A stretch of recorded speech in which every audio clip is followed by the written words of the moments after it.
The fluorescent lights in the Cobb County Interrogation Room cast everything in a sickly green pallor. Outside, January 2019 crept toward dawn, but inside this windowless box, time had ceased to matter. The man they called Clone sat across from Detective Morrison, his tattooed arms resting on the metal table between them. The ink told stories. 359 inches etched on his skin, wheat plants climbing up his forearm, symbols of a life he tried to leave behind in Warner Robins for the bright lights of battle rap stages. Morrison had been at this for nearly 30 minutes already. The detective's technique was practiced, almost conversational, the kind of approach that made suspects forget they were suspects. He'd started with the gentle stuff, establishing rapport, talking about Clone's music career, his battle rap success, his 6 kids. But now the conversation had shifted, circling like a predator around the real reason they were here. A murder at an in-town suites, a woman shot dead, and a web of phone calls from Georgia's prisons that connected Clone to something much darker than rap battles. Clone's mind raced behind his calm exterior. He'd been yanked from his bed at 4 in the morning, driven here in handcuffs without explanation. Now Morrison was asking about 3-way calls from prison, about a man called Muscle, about an organization that the detective kept calling a gang, but Clone insisted was just a record label. All-purpose entertainment, ape, music, not murder.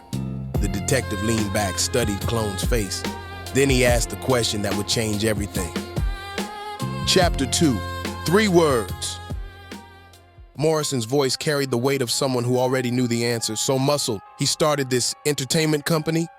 Clone shifted in his seat. The room suddenly felt smaller. He thought about his grandmother's house in Warner Robins, about the URL battles he'd been winning, about the $50,000 tournament he'd made it to, about the respect he'd earned with his pen game, all of it balanced on the edge of his next words. Muscle started 8.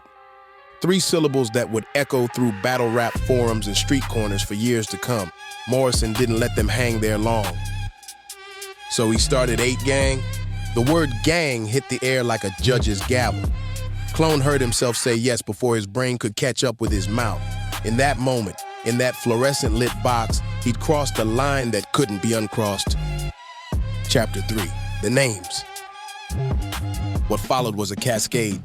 Morrison pressed forward with the skill of someone who'd done this 1,000 times before. Who else was in leadership? The question hung there, demanding an answer. Clone's mind split in 2. Part of him screamed to stop talking, to ask for a lawyer, to remember the code that every kid from his neighborhood learned before they learned to read. You don't give names to police. But another part, the part that had graduated salutatorian from college, that had built a battle rap career on his ability to think fast and talk faster, that part was trying to finesse his way out of this box. He gave them SOS. He gave them Hurt, not knowing that everyone on the streets knew Hurt as Pacino, thinking he was protecting something by using a nickname. When they asked about numbers, he estimated 20, maybe 30 people under Hurt's leadership. Each word felt like strategy in the moment, like he was drawing a line between the music and the murder, between the entertainment and the streets. But the detective wasn't buying the music label story entirely. The questions kept coming, probing at the edges of what Clone claimed not to know. And Clone kept talking. For over 30 minutes, he kept talking, thinking he was smart enough to navigate this maze, to give them just enough to prove he wasn't really part of what they were investigating while holding back enough to stay solid. He didn't know that Pacino was already locked up on a gun charge, sitting in county jail playing chess when 30 officers in black would storm in and re-fingerprint him for the RICO. He didn't know that Lady Muscle had been identified as the getaway driver from that night at the in-town suites, caught fleeing from a traffic stop with a gun tossed from the window. He didn't know about the dozens of recorded prison calls where Muscle, the real leader of the 8 gang, had explicitly named his leadership structure. Calls that had Clone's name all over them as Uno, the thinker, the one who handled the money when Muscle was locked up. Chapter 4, the morning after. By the time Clone walked out of that interrogation room, the sun had risen over Cobb County. He hadn't been read his rights until after the interview, after Morrison had gotten frustrated with the circular conversation and realized he wasn't getting what he needed. Clone posted bond eventually, went back to his life, his battles, his music.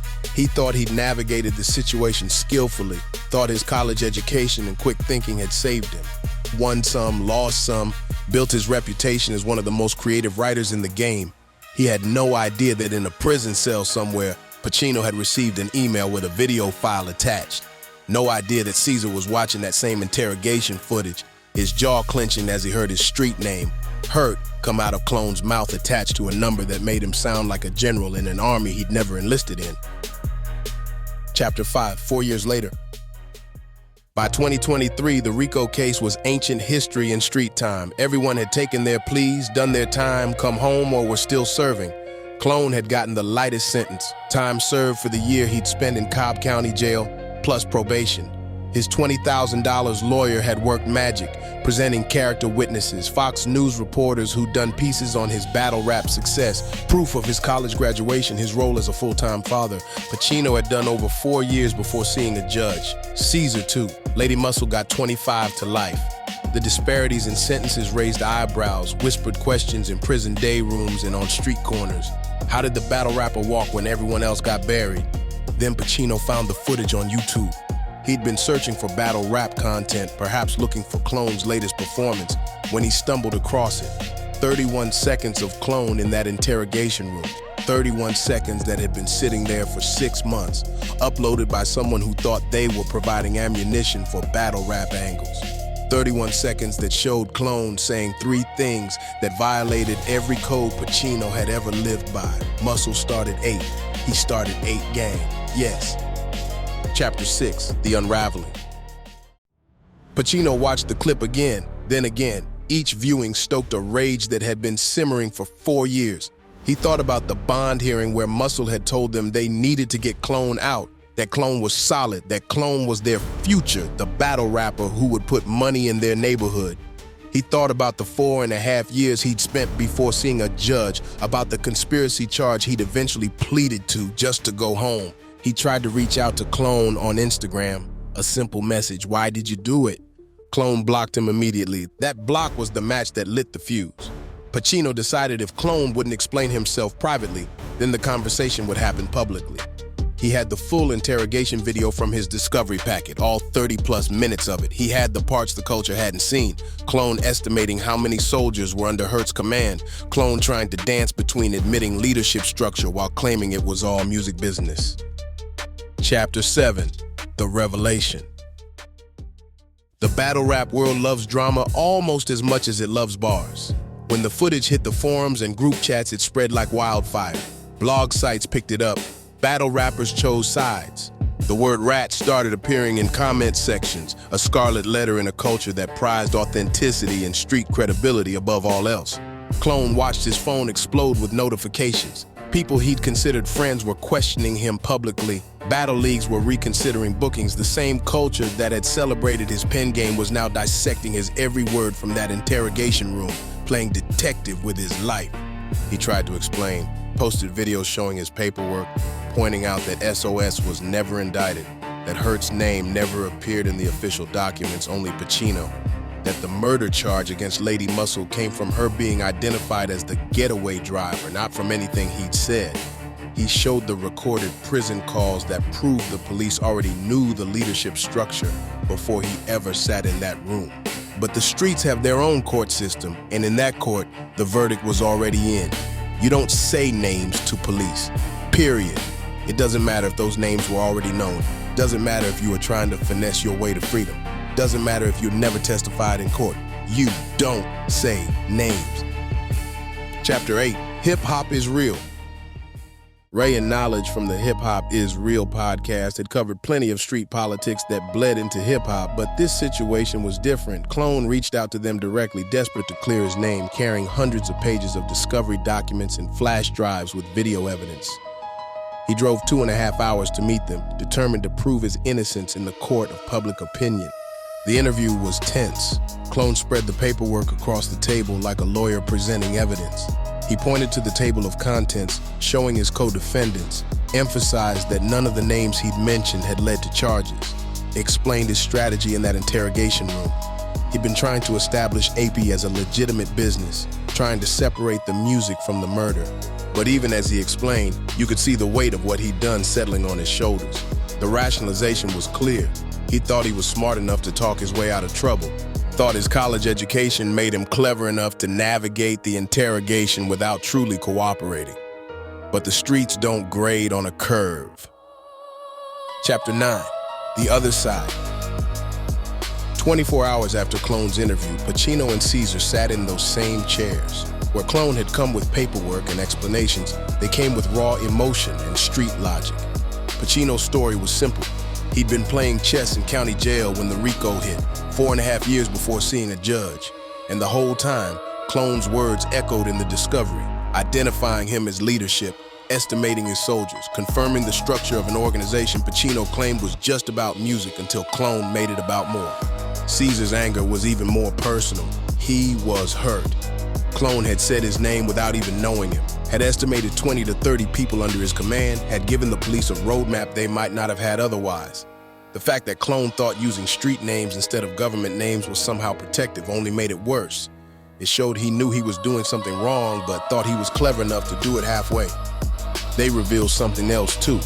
One of them had recorded music with Clone, had been at his battle rap events wearing Clone t-shirts, had supported him even after the case. The betrayal wasn't just about street code, it was personal. Chapter 10, The Footage. When they finally played the full interrogation video, the parts the culture hadn't seen, the damage was complete. There was Clone estimating numbers, discussing organizational structure, trying to thread a needle between cooperation and silence that didn't exist. Morrison, the detective's frustration was evident. He knew Clone knew more than he was saying, but Clone had said enough. The most damning part wasn't even the names or the numbers. It was the calculation visible in Clone's eyes, the way he tried to game the system, thinking he could outsmart everyone, the police, the streets, his co-defendants. That intellectual arrogance, that belief that his education and verbal skills could navigate him through anything. That's what really violated the code. Chapter 11, The Sentence. In the end, everyone involved served time, but the sentences told their own story. Clone, 1 year served probation. Pacino, over 4 years. Caesar, similar time. Lady Muscle, 25 to life. The disparity screamed louder than any accusation.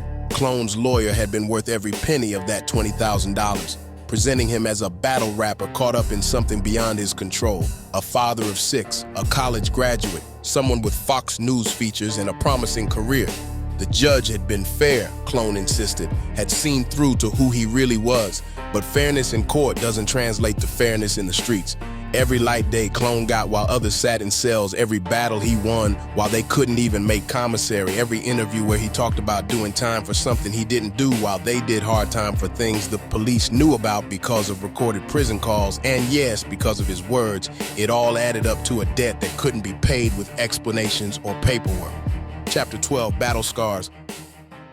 The battle rap culture that had embraced Clone now didn't know what to do with him. This was a world built on competitive wordplay, but rooted in street authenticity. Every battle rapper talked about what they do to opponents, but there was an understanding that real street business stayed in the streets. Clone had violated that boundary, had brought the interrogation room to the battle stage whether he'd meant to or not. Some defended him. They pointed out he never actually testified, that the case against his co-defendants was built on recorded calls and a getaway driver caught red-handed, not on his words. They noted that Tonka, the actual informant who'd written affidavits and freed everyone with his cooperation, somehow got less hate than Clone did for a 30-minute interrogation that led nowhere. But others saw it differently. In a culture where keeping it real was currency, Clone had been caught trying to be clever. He tried to have it both ways, claimed the street credibility that came with catching a RICO while distancing himself from the reality of what that meant. His salutatorian graduation, his college degree, his verbal dexterity, all the things that made him a formidable battle rapper now made him seem like someone who thought he was above the code. Chapter 13, The Stand. Clone took his stance, posted a video response, paperwork in hand, breaking down every accusation. He showed the recorded prison calls that proved the police already knew the leadership structure. He highlighted how Lady Muscle got her sentence, identified as the getaway driver, caught fleeing the scene, nothing to do with his interrogation. He emphasized that he'd never taken the stand, never testified, never provided information that led to anyone's conviction. But every defense sounded like something a lawyer would say, not something someone from the streets would say. The more he explained, the more he sounded like exactly what his co-defendants accused him of being. Someone who thought he was smart enough to game the system, to cooperate without cooperating, to give just enough to save himself while thinking he was protecting others. Chapter 14, The Price. The cost came in ways Clone hadn't anticipated. Battle rap bookings dried up, not officially. No league wanted to be seen as taking sides in street politics, but the calls stopped coming as frequently. When he did battle, there was an elephant in the room, an angle everyone knew about, but few had the heart to use. The ones who did use it found their bars hitting different, landing with the weight of real consequences rather than fictional threats. His response was to lean into his pen game even harder, to write bars that couldn't be denied regardless of what people thought of him personally.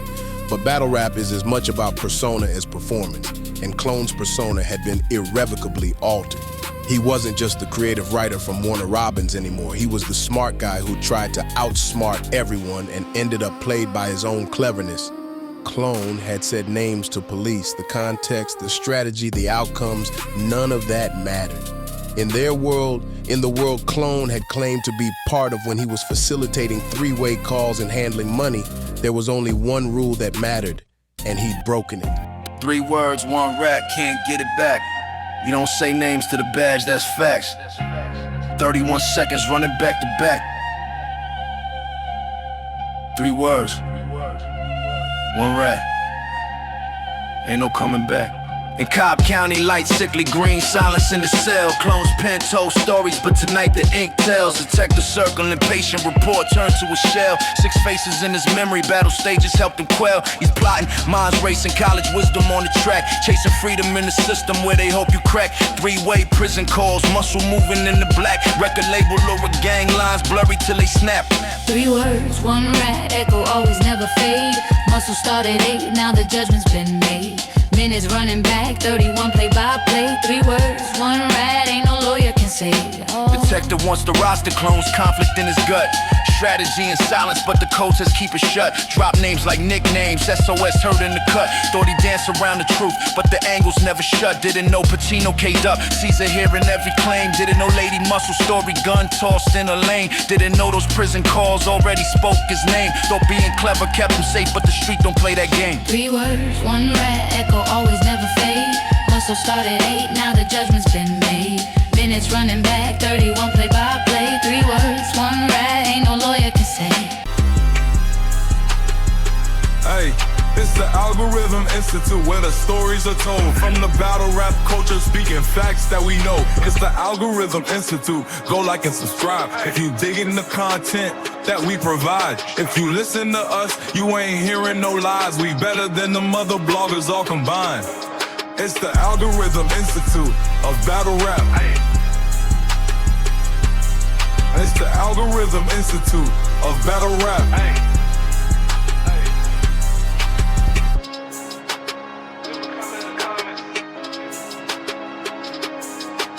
We reply to every comment.